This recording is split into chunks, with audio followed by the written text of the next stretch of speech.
to Down Your Unders. Down Your Unders. Review and dissection of content from some of the sharpest minds in the game. Hosted by Adam Camilleri. Art of War. Down Under.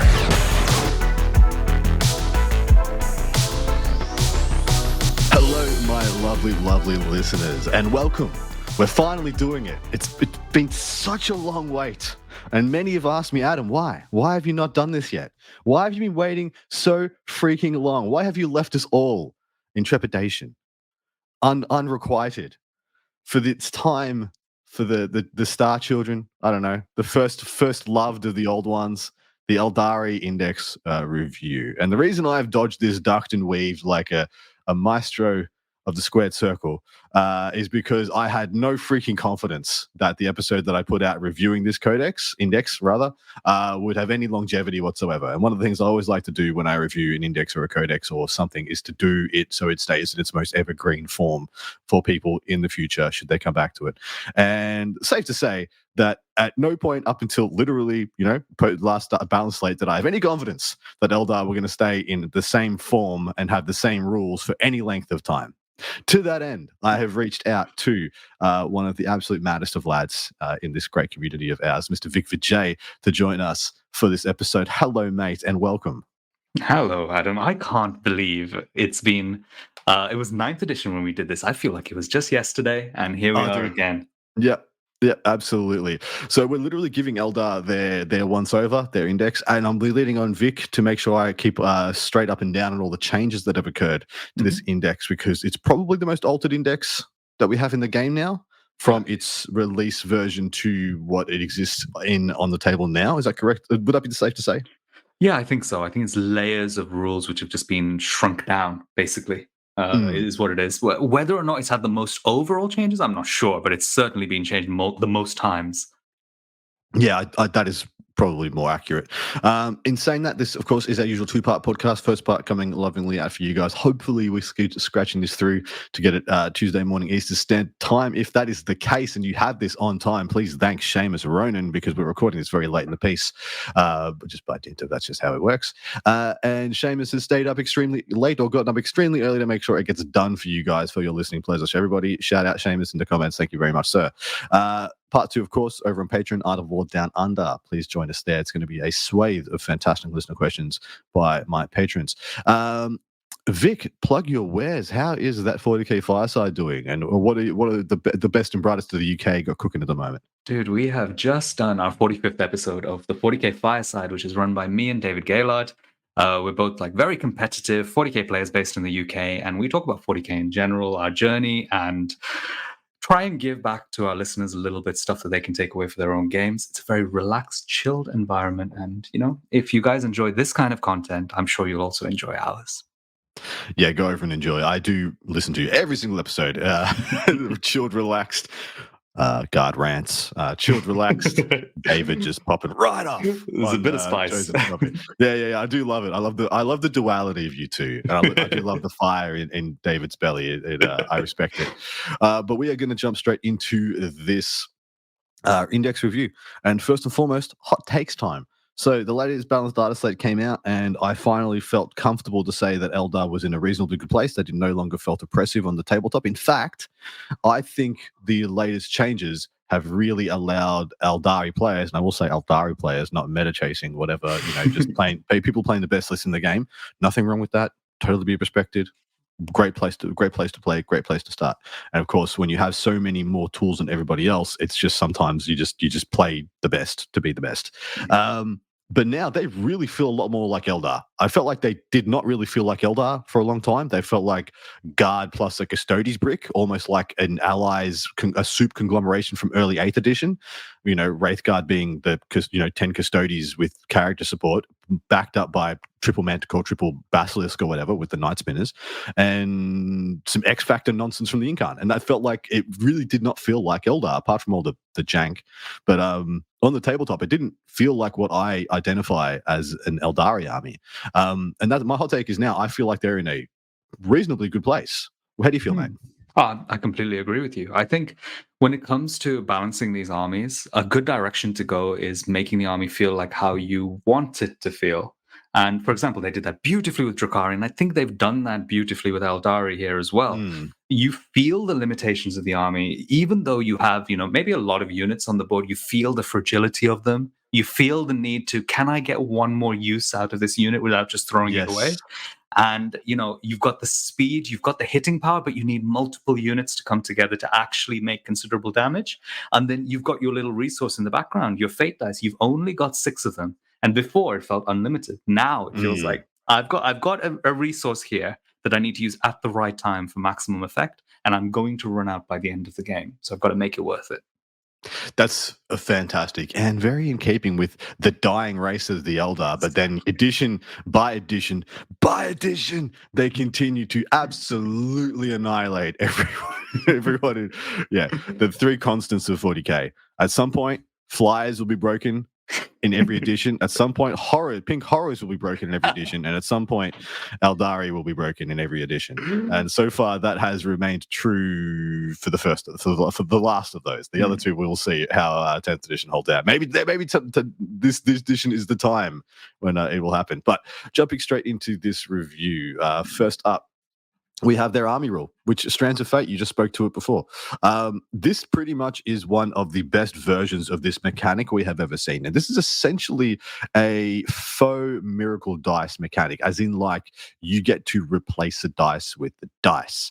Where this is different is that you are not replacing a dice with a number that you have rolled. You are rolling a number of dice, and then you are creating like essentially a bank. Like you're creating a bank of dice, like in Monopoly. And then the Aeldari player is the bank, and they get to exchange dice rolls as they see fit. Tell us about this ability, because on face value, like I said, this is one of the strongest versions of this ability we've ever seen. But what's your opinion, mate? I mean, I think when it was first released, it was you get 12 fate dice. You can use as many as you want whenever you want. Front loaded, you get a huge number of dice, and you can basically front load your defense. And by front load, I mean use it at the start of the game, all in one go if you want. Front load your damage and your defense, made for some very oppressive combinations that you can create. It's been toned down significantly now. You now get 6 dice at the start of the game. You can use 1 per phase. So you can't use 1 per phase per unit like Sisters of Battle. You can only use once per phase. You can still use it over a wide variety of stuff, but because it's such a small number, it means that, if you're using it twice in a battle round, you've only got 3 battle rounds where you have any fate dice. And then you have to start looking into the other mechanics in the index in order to give you more fate dice or manipulate your fate dice to better quality fate dice. Exactly right. So how this will work is at the start of the game, you will roll, in this version, this iteration, you'll roll 6 dice. And should you be unhappy with the 6 dice you have rolled because you don't have enough of X, Y, Z number that you need, like in a lot of times you want to see a lot of 5+. There's a lot of invulnerable saves that kill 5+. You want a bunch of 5+ to wound with certain profiles into certain other profile defensive, toughnesses, by seeing your opponent's army, and then you keep whenever you've had enough. And then throughout the game, you can interject those for advanced rolls, battle shock tests, charge rolls, damage rolls, hit rolls, saving throws, and wound rolls. And then, like you said, on release, you could just be like, lol, just hit wound rolls, thanks. And damage rolls. The rest of it need not apply. Now it's especially like you said, when you have this death by 1,000 cuts mentality, or this like really nice MSU feel to things, advanced rolls are now a big deal. Battle shock is not insignificant, which I'd never played an Aeldari player and had them use it on a battle shock. Oh, you will now, though. I was about to say, yeah, absolutely will now, mate. How good is this still? Is this rule still a be-all, end-all? And how does it rank up against other people's army rules in the game at the moment? So I think this is still very, very strong. Is it one of the strongest army rules in the game? I'm not so sure about that anymore. And I think many people will disagree with me, just from historic kind of evidence and feelings. But if this was how it was released initially, I think people were already saying that Aeldari got a nerf from 9th edition, which I disagree with, on the Strands of Fate. This would have caused the community to implode, saying how rubbish Aeldari are. I still think it's very strong. And I think as a competitive player, having these kinds of consistency mechanisms built into your army is one of the most important tools you can get access to. It just smooths out the curve and gives you options where otherwise you wouldn't have had options. Mm, And the way they've done this, I actually think, is phenomenal. It's much better than the ninth edition mechanism, in my yeah, opinion. I agree. And the way it synergizes with the rest of your army, it's quite elegantly done. I do agree. I still absolutely loathe this mechanic in a dice game. Any time. So the one true great truth, even when we're playing 7th edition, everyone's dealing with 2-up rerollable nonsense. The great truth of our game is that no one acts with absolute assured knowledge. Mm. An aberration of chance, luck, fate, whatever you want to call it, can still occur on no matter what dice, because we all work with a dice. As soon as you remove the dice and one player is working with absolute assured knowledge and the other player isn't, I dislike that. I dislike that interaction. I like that every single decision that I have has to go through the random D6 generator of throwing a dice on a table, or whatever it may be. And when you remove that, I loses, the 40k loses a little bit of something to me. But that's my opinion. I also, for the same reasons, I dislike miracle dice. I think a lot of people feel the same way as you do, especially if they're opponents of these armies. It can feel quite oppressive at times. What a coincidence! I am. But yeah, okay, moving on to the Aeldari detachment that they've given us here. This is the battle host, and the army rule is as followed: Unparalleled foresight. Each time an Aeldari unit from your army is selected to shoot or fight, you can reroll 1 hit roll, and you can reroll 1 wound roll when resolving those attacks. 1 hit roll, 1 wound roll, reroll. When you have fate dice in tow as well, was one of the biggest combinations and issues. This was also one of the reasons, especially when people were playing with Wraith Knights at the start of the index, like 1 fate dice and then just front loading your defense was all you needed to do, because you had enough rerolls to hit and rerolls to wound that you were ironing out most variants anyway. And to a point, you can use rerolls to do what I said just then, but you're still opening to the D6 generator. Is this still a good rule? Because I think it's absolutely awesome when you put it side by side with a lot of other detachment rules. I think this is the more powerful of the two, to be honest. Agreed. I think this is stronger than the army rule. And I think this has gone a little bit under the radar here. This particular rule of rerolling a hit roll and a wound roll on both shooting and fighting has been historically one of the most powerful kind of army rules that you can get. And many of the custom factions you could take in the previous edition would go for this one as their single best choice. I think it's quite amazing that this has survived with 0 touches to it, because this is what pushed Eldar, in my opinion, over the edge, even more than Strands of Fate, because this opened up the option to use almost every unit that we had access to. Now, it's kind of worked out nicely, but it would have been very clever for them to just go, when you shoot, you can reroll 1 hit roll or wound roll. Yes. And just narrow down the options for Eldari a little. Well, I think, they could have if they wanted to, they could have gutted this and just said it's just the hit roll in shooting and fight phase. You can do it in the same turn, but it's just the hit roll, which is not where Eldar needs the help.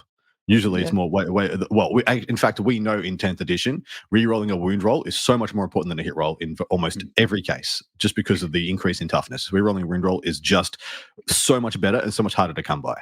I'm happy because when I play now with my Aeldari on the board, I have these little MSU units. Even my characters, they feel so kind of elite and impactful because they've got so much consistency with their damage output that I actually really enjoy it, playing it on the board. And I'm glad that Eldar are the only one, because I would hate it if this was a rule that was spread across the game. I'm glad it's become a bit more limited, but I would have liked to have seen something more creative here on this army rule. I do agree. But by more creative, do you mean like the whole army has shoot and scoot? Because then we can all just, no.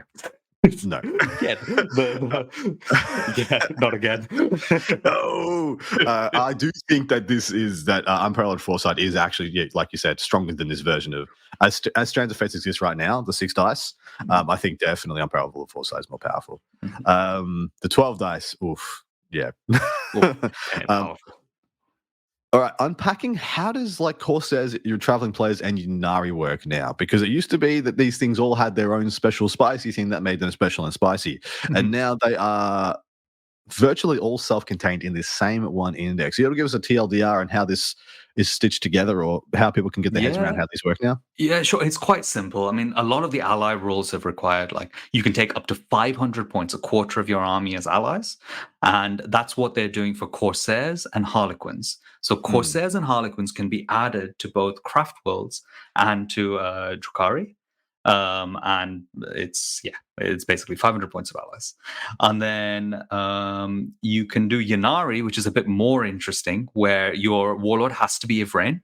And you can then start including Drukhari units into your Craft World army. Yeah. And interestingly, they gain the detachment rule. So any Drukhari units you have. So you will gain the reroll to hit and the reroll to wound. You won't be able to access Strands of Fate because the Drukhari units don't have that, but they will gain Unparalleled Foresight. So suddenly your very elite shooty Drukhari units like Scourges or Ravagers with just a few Dark Lances become much more effective as Ynnari. Kind of sad, but it's I think it's a very powerful way to play as Ynnari. And I'm surprised more people don't touch that. But yeah, the Corsairs and the Harlequins being added to your armies is cool. Corsairs aren't great, but Harlequins are. But Ynnari changes the flavor a little bit by adding Drukhari, while giving you some limitations on the units you can take. So Ynnari are not allowed Phoenix Lords, the Avatar of Cain, Solitaire, or any of the Homunculus Covens units. But otherwise, they've got free reign to take what they want. I do think this is, I guess this is the most simplistic version of any of these rules that we have seen. I mean, this is definitely the first time that we haven't seen a Ynnari on release build that is busted. Simply because Wraith Knights were more busted than what Triple Ravager strapped onto whatever the hell it was at this time. This is it's a little, from where we've come, this lacks quite a bit of flavor, in my opinion. But I think that's the tale of Index Hammer, right? And maybe in the Codex they're going to get a lot more fleshed out. I wouldn't be surprised if there's a Ynnari detachment and a Corsairs detachment. Definitely going to be, hopefully, your Harlequins get more than one detachment, but it might very well just be one. Is that a way or a direction you'd like to see them go in a Aeldari Codex?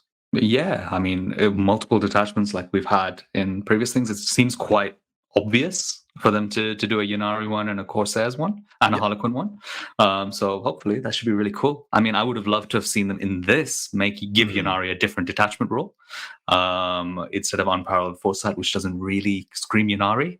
But it is what it is. I think they have an issue with Ynnari. I think it's badly designed to give the Drukhari units the rerolls to hit and wound. Yeah. But it's only the index, like you said. I'm sure things will improve. Exactly right. Well, Power from Pain, like, it has been one of the most, is it broken or is it forgettable as all hell rules that have ever existed. Oh, sorry, identities that have ever existed in the game. The first two iterations of Ynnari were two of the most broken of all time. And then it's just been kind of, well, Ninth Edition was just, I barely even remember.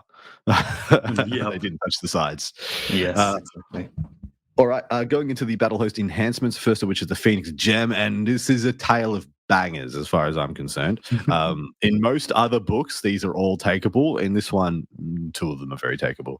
Aeldari model only. The first time the bearer is destroyed, roll 1d6 on a 2+, keep it to one side at the end of the phase. Set the bearer back up on the as close as possible to its previous position, and not with engaged range of any models, with its full wounds remaining. How many points does this run you? This is 15 or 20 points, something like that. It's just built into my thing as being on an Autarch. It just starts like that. Yes. So I don't even know the price of the Autarch before this is on it. Yeah, I love the duality this is given, especially when you have the Skyrunner Farseer, where people are like, well, I don't want to take a unit for him to join because none of the units that he can join are worth it yet.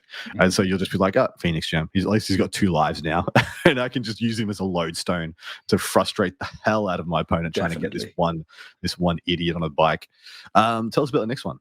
The next one's the Weeping Stone. So, and it's any Aeldari model. If the bearer's unit kills an enemy unit, you roll 1d6 and gain a fate dice. Not as awful as it sounded at the start when you had 12 and you're like, lol, who needs more than 12?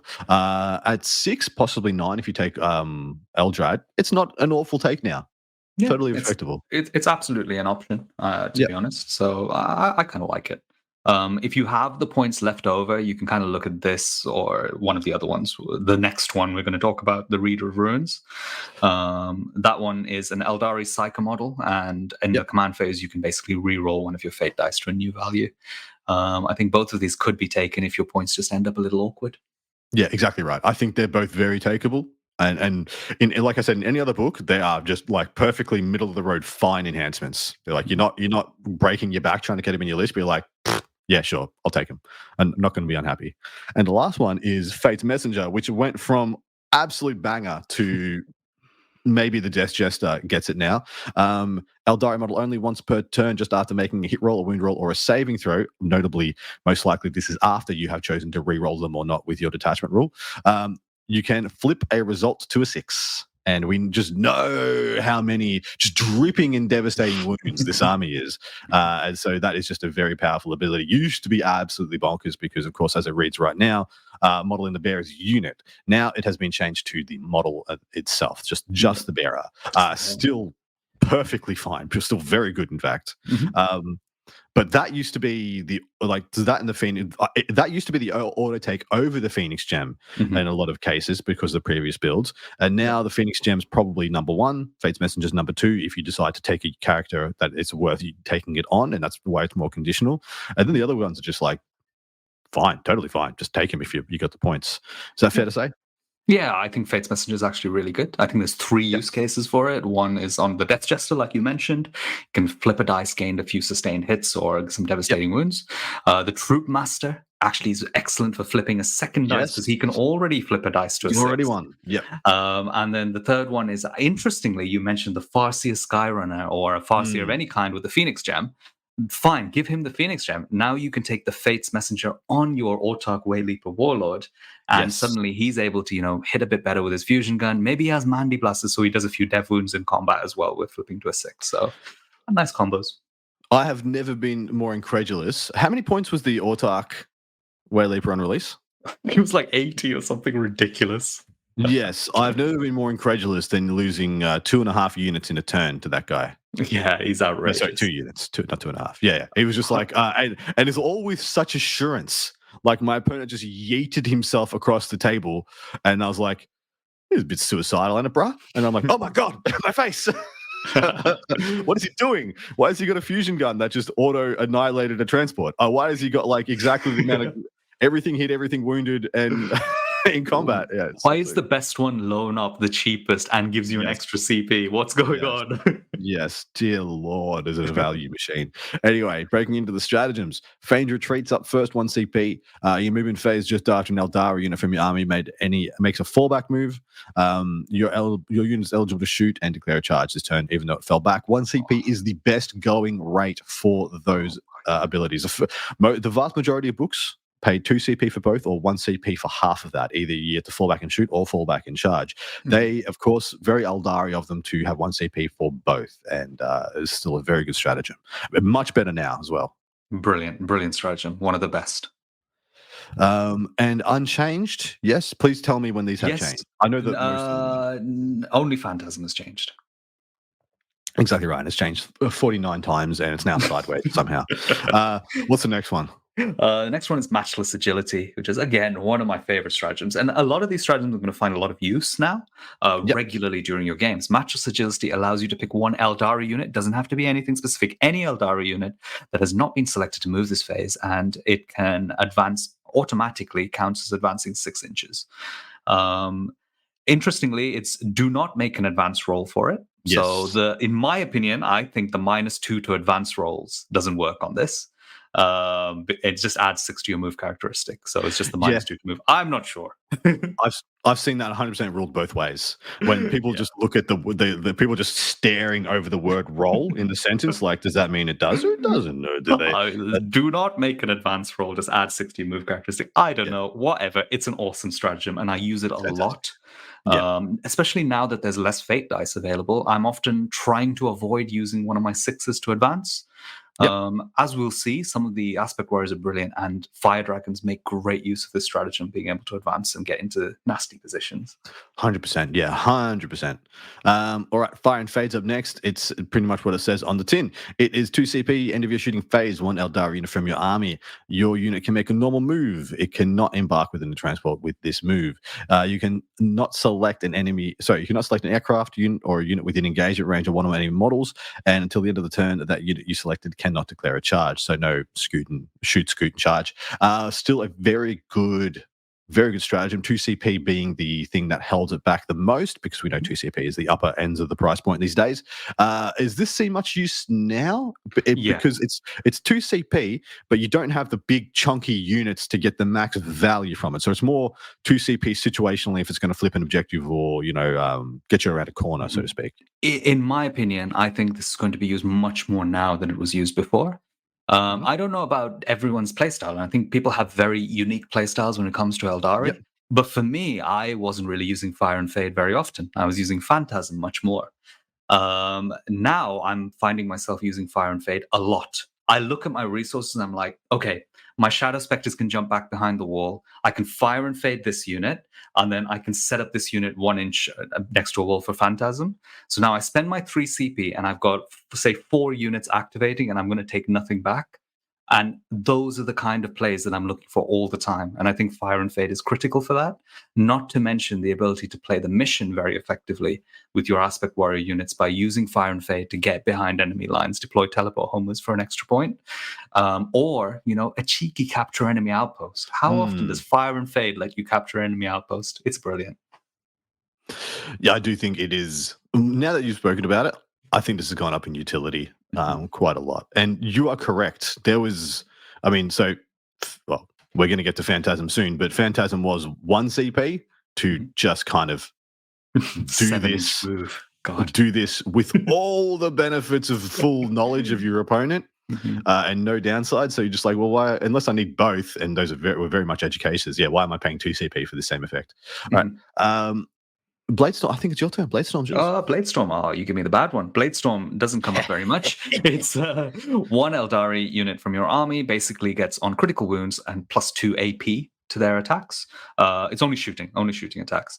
It doesn't really come up much. Your CP is much better used in different areas. Yeah. I've seen sometimes people take Ynnari and let the Kabalite warriors use this for some effect.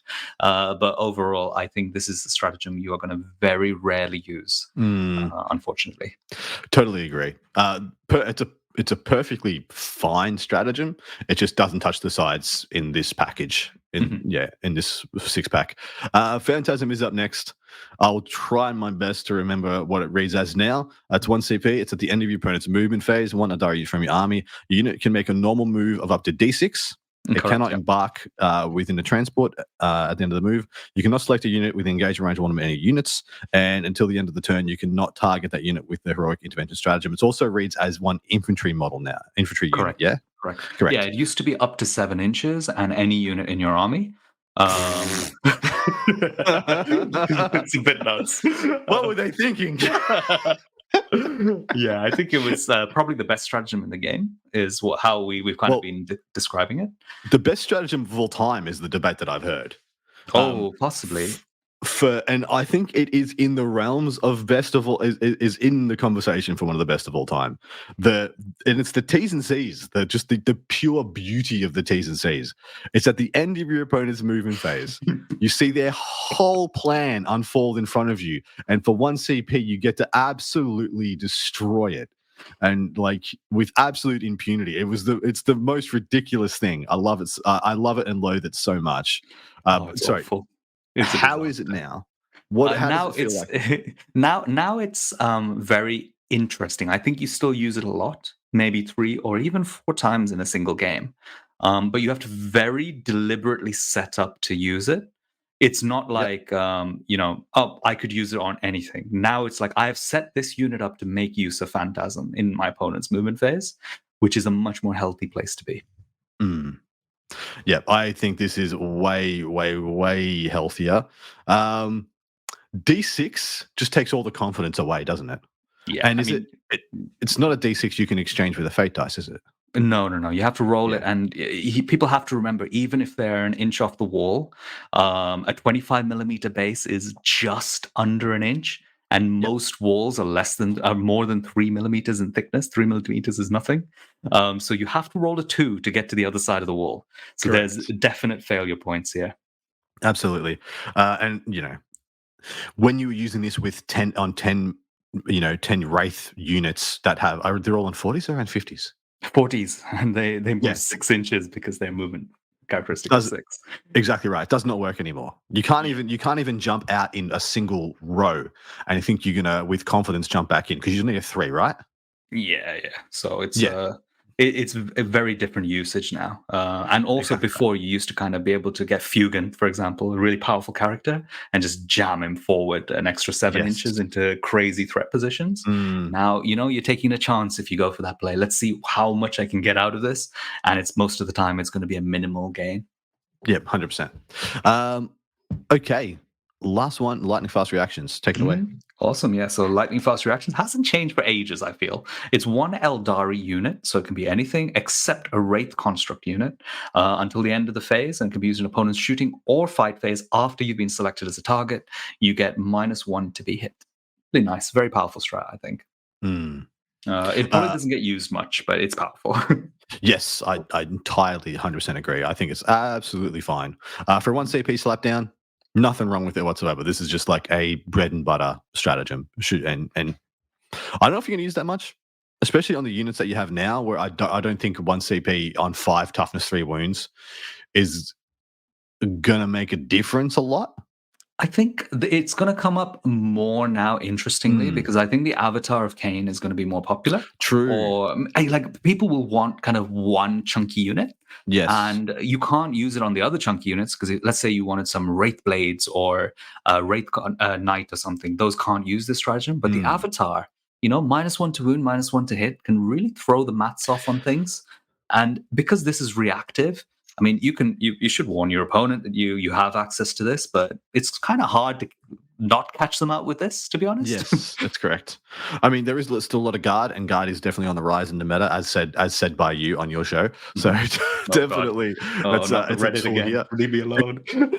Towers around the corner. One of the next codexes, orcs as well. There's always been every single codex that's come out for orcs. There has been some kind of DAC or orc build. Be it looters, be it might be flash kits in this version, but lightning fast reactions could very well be going up in modality. That is it for the rules for the battle host, and what a set of rules it is. You have bangers in every line. The army rule, banger. You have 2 fantastic enhancements and 2 very takeable enhancements, should you have the points. And then you still have a who's who of these are fan-freaking-tastic, flexible stratagems. Most of it, they're all movement-based, which I think is very Aeldari. Feigned Retreat, Fire and Fade, Matchless Agility, and Phantasm. 4 of the 6, essentially, purely dynamic enhancing stratagems, which I think adds a lot of flavor and a lot of identity to this. Oh, I agree. Yeah, I couldn't have said that better myself. Yeah, it's fantastic. This is like the fact that they knew enough to know that between Strands of Fate and like 1 reroll to hit, 1 reroll to wound, you didn't need like a devastating wound stratagem or a crits on 5 stratagem or a here is just slap on lethal or sustain stratagem. I think that's very good. I mean, Bladestorm was like crit on 5s. For 1 CP, sweet mother of mercy! Yeah, just let me out. To be fair, their preview was Strands of Fate, the max-powered Strands of Fate, the reroll to hit and wound, and Phantasm. Those were the 3 things they showed us. Yes, and Fire and Fade. So basically, they showed us the 4 things, and you were like, it doesn't matter what you do now. You can put any data sheet or anything on top of that, and it's going to be broken. Yeah, correct. And that has somewhat held true. Like the depth of this index has been a fearsome beast to behold. There's just more layers, and I even believe if they took another hit, there would be another layer that would keep them around the middle of the pack, regardless. Because I do think that there are just data sheets for days worth taking here. And saying that's where we're going to go now. So you're gonna be my absolute gun of a player that you are, and take us to. We'll go with 3. We'll go with your 3 data sheets that people need to know in the game right now. Right now, just I'm going to mix it up a little bit because I'm not going to go for the very obvious ones. I'm going to go for the things that maybe are new and going to see more play. So I'm going to go with the Avatar of Cain first. That's right near the top of the index. And, I don't normally take big things because I look at the points cost on the Avatar of Cain. Okay, 335 points. And then I'll be like, that's 4 units. I'm going to take 4 units instead of just 1. Yes. But 10th edition is a little different. The mission format's a little different. The meta's a little different as well. And I think there's real value sometimes in certain terrain formats, in certain metas, to having a few chunky things in your list. Mm. And 335 points is not bad for this beast. I think with the meta as it sits right now, especially with a lot of melee coming back into the fore, World Eater still kind of hanging tough. Custodian's coming back, and all the melee nonsense that Necrons are bringing to the game.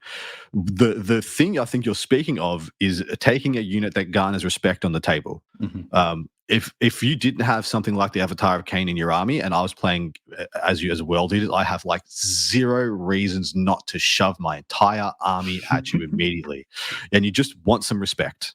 And so people have to play the midboard rather than trying to play your deployment zone. And I think that's what you're speaking of. Yeah, the Avatar of Cain, like the Yinkan, was that thing where you're just like, hold up, buddy. You will pay a piper if you try and dive bomb straight into my deployment zone to do some nonsense. He also brings one of the better sweeps in the game. 12 attacks at 722, just 2 damage on sweeps, and Ren 2 on sweeps, AP2 on sweeps is at the upper end of the sweeps, which is very nice. His strikes are actually like perfectly adequate, but nothing to write home about. But his sweep is very nice. I'm a huge fan. I actually think his shooting attack is also one of the most synergistic things in the index, because he has a single shot with sustained hits D3, and it's a strength 16 -4 D6 +2 melter. Lol. It's insane and so cool because it synchronizes with a 6 on the fate dice, and that makes you take data sheets like a Farseer to flip a dice to a 6, who then also gives the Avatar a buff like -1 to wound from Fortune. I think he just synergizes really well in the army. And while, yes, you could take 3 or 4 other units instead of him, I think he does a role which those 3 or 4 other units even combined can't do for you. So I think he's going to be quite popular moving into the new meta. I can see that too. I wish there was a way to get a little bit more out of his bloody handed aura, which is 6-inch aura +1 advance +1 to charge. Because I don't see the current build having much like dedicated melee in it. It's some like melee when it's very convenient, but apart from that, like I don't see units of Scorpions or Banshees making their way back into this. Wraith Blades, possibly. Wraith Blades is something that people have pontificated on, but we'll talk to that in part 2, I believe. All right, what's the next one? Can we do Wraith Blades as a unit? Yeah, for sure. Let's do it. Yeah, because I actually think Wraith Blades are really cool. Now, this is the second of potentially, I think, 3 chunky units. So maybe we need 1 non-chunky data sheet as well. But I think Wraith Blades have suddenly possibly will be more popular, because they fulfill a role that nothing else in the army can do, which is some kind of a unit of chunky melee threat which goes forward. Now, the Wraith Blades are deceptive because they're actually much better on the table than they look on paper. And it's very weird to see how this unit plays on the table. The key thing is they are an infantry unit, so they can use Phantasm for a bit of extra threat range. But at T7, 2+ armor save, they're actually kind of tough, especially when you give them -1 to wound. And their melee, while it looks rubbish on paper, it's like 3 attacks at 722. Actually, when you roll all of those dice, you're like, oh, you know what? Rates kind of melt to this. Yes. And Catan, I've got lethal hits. Okay, you know what? All of a sudden, you're not killing me, but I'm half killing you every time. And they're great places because I've noticed once the Wraith Guard went away, a lot of the minuses to wound, like the guide and those other little command phase buffs didn't really have a home. And this gives it back, right? Yeah, and I think they fulfill a different role to the Avatar. It's very subtly different. The Avatar controls space and is actually, in my opinion, a more defensive tool than an offensive tool. The Wraith Blades can be used offensively as a suicidal unit that requires too much commitment to actually chew through and can force your opponent into unfavorable positions, especially being able to utilize Phantasm. I think they're quite a powerful tool and stronger than their output and defensive profile suggests. So, Wraith Their Blades. defensive profile is very respectable. Like you said, toughness 7, 2+ save, 4+ invulnerable save. That is extremely respectable. Yeah. We talk about, you have a Wraith that is 1 less wound, but 1 more toughness and a 2+ save. You're like, sure. This is good. Yeah, I'm a fan. I think the Wraith Blades are totally acceptable. I guess it's whether the meta you're in lets them shine. I do worry about them versus some things like 8-bound and maybe like only wardens. There's a lot of stuff to worry about, to be honest. It's fair. There's fair. Because I think all of these units have a weakness. Because, for example, the Wraith Blades, you don't want to walk into the mirror against 3D cannons, for example. God, no. Oh, dude, no. You don't want to walk into the guard game and play against basilisks who slow you down and manticores who kill you. And then, like you mentioned, 8-bound and custodies taking chunks out of them. Correct. Let's count that as a null. Let's have 2 more. Let's 2 more. Okay, should we do the fire dragons? Because yes, the aspect warriors are such an integral part of list design, I think, for Aeldari now. I think you don't just take like the triple Night Spinners, the Wraith Guard, the Yinkan. That's most of your army gone. Maybe you can have 1 or 2 more units there, and you're just going to take Warp Spiders because you're boring. Correct. I love that you said it.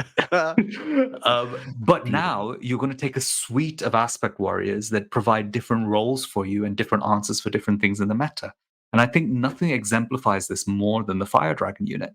Fire Dragons have 5 melter guns, slightly souped up. They're melter 3 and strength 9. And they're assault, like most melters are.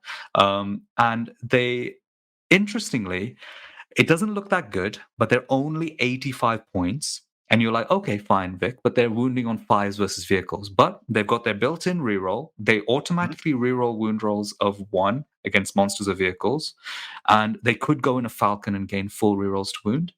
So suddenly you have this unit that, let's say it's coming out of a Wave Serpent or a Falcon, is disembarking 3, moving 7. So it goes 10 inches. You auto-advance to 6 with the Strat or a Fate dice. It's gone 16 inches. You've gone into melter range of, let's say, a Catan. It's a big threat for Aeldari in this meta. And very easy to get there with the 16 inches. And then you shoot. Maybe you do 3 wounds. Let's say you're lucky or you're around average and you do 3 wounds. Let's say they fail 2 saves. Now, those 2 saves going through is because they're half damage, is basically 3 for the melter plus D3 damage. So you're doing 5 per one. Correct. Let's say you throw grenades first and you've done 3 more. So basically they've got 13 damage out of this 85-point unit. They pass a few fuel and pains. Let's say you do 9 to 10 damage. You have got insane value out of this Fire Dragon unit. Yeah, correct. It doesn't matter if they whiff, but they could absolutely destroy this unit. And then even if they do, they're move blocked, got into a position where they're a little bit annoying. Maybe they're set up for a Phantasm play to make things really awkward and get another go. I think they're a brilliant unit at 85 points and really exemplify the MSU builds that I think are going to be popular in Aeldari. Totally agree. I think their fusion guns being over the strength 9 breakpoint as well is very nice. Those strength 8 melters need not apply because in addition to what you've just said, there is so many transports in the game. There are just so many like rhinos and sagittars and little nonsense things that you do want to crack efficiently and timely. And this is a unit that, of course, can do both. I do like the Falcon build because I think the reroll to wound is fantastic, but I don't know if it's necessary. If you don't have the points for the Falcon, I still think you can definitely take one of these and just see if you can get them in a staging position in the middle of the table and then run them out with the auto move. My personal favorite combination of Fire Dragons is to have a single Wave Serpent and 2 units of 5 Fire Dragons. I think this is an extremely efficient package of 3 units, which makes the best, adds the best tools to your army for a very low points cost. All right, last one, mate. What are you going to pick? Oh my God, there's so many options. You know what? I'm going to go for the Harlequin Troop here. Ooh, because I think there's one particular unit which people are not talking about much, but if you look at the output of this unit, I think it's one of the highest spike damage that we have against monsters and vehicles. And it's the 5 troops plus a troop master with Fate's Messenger, who come out of a Falcon, and the Falcon gives them rerolls to wound. Yes. This unit goes in, it shoots 2 fusion pistols and let's say 2 shuriken pistols or 2 neuro pistols, and it can throw grenades as well. the troop master gives them devastating wounds, and the troops themselves get +1 to wound when they charge. So a lot of things nowadays, you're wounding on 6s. Let's say a Catan, right? Yeah. You're wounding on 6s, +1 to wound, so you're wounding on 5s with rerolls to wound. You keep your 5s, and you just fish for 6s on the rest of the die, 6s and 5s. Exactly. So the troop master himself can flip one dice, your Strands of Fate dice, to a 6, and then his Fate's Messenger can let you flip another wound roll into a 6 as well. Between that unit and grenades and shooting, the damage is almost exactly a 12 on average against a Catan after they feel no pains. Yes. So that is an incredibly useful tool to have. And not just that, in this edition, being able to rapid ingress transports into position is very powerful for staging. And I think this particular package, maybe it doesn't find its way into every list, but I think it's a tool that people are potentially underestimating. I played against 1x10, and then I think it was 1 or 2x5 Harlequin troop recently, and I was genuinely impressed with what they're able to do. I was just playing Marines, and there was the 10-man actually had Yvrain in it because this guy was a psychopath, and I actually had a lot of trouble. Genuinely had a lot of trouble with just a toughness 3, 4-up save unit. He did have a Farseer giving it -1 to wound as well, and of course. That is a big deal. That -1 to wound on that toughness 3 is actually such a magnificent modifier. And yeah, that was a very respectable unit. They went into, what was it? My aggressors and apothecary biologists, and killed it down to 1 from full.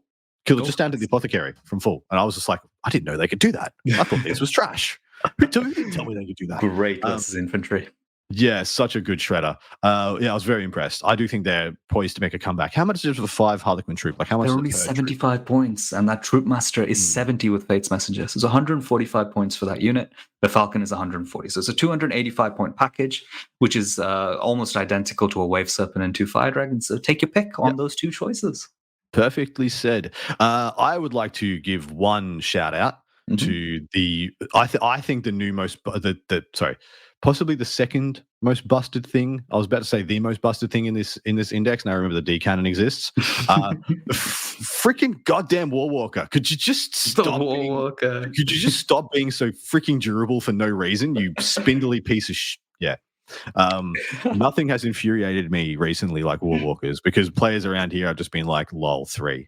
Every list, lol. 3 single Warwalkers, and you just know, man, that they should take like one decent anti-tank unit should like account for it, and then you're like, why am I rolling my third? Why am I still shooting this? Why am I rolling my 3rd anti-tank piece into this thing? Why did I not put Oath on it? And then why do I have to put Oath on it? What is going on here? The Warwalker can absolutely go straight to hell. It is one of the most frustrating things that I find every time I play Eldar. What a brilliant unit. Very like, it just doesn't make sense, to be honest. No. But unpack that. Why is it so durable? What makes it so durable? It got a lot of buffs on durability between forever and now. All of a sudden, they changed its power field, which was historically a 5+ invulnerable save, into a 4+ invulnerable save. I don't understand why he has the strongest shields in the Eldari army. Give it to the other stuff, guys. And he also has -1 to wound for some reason.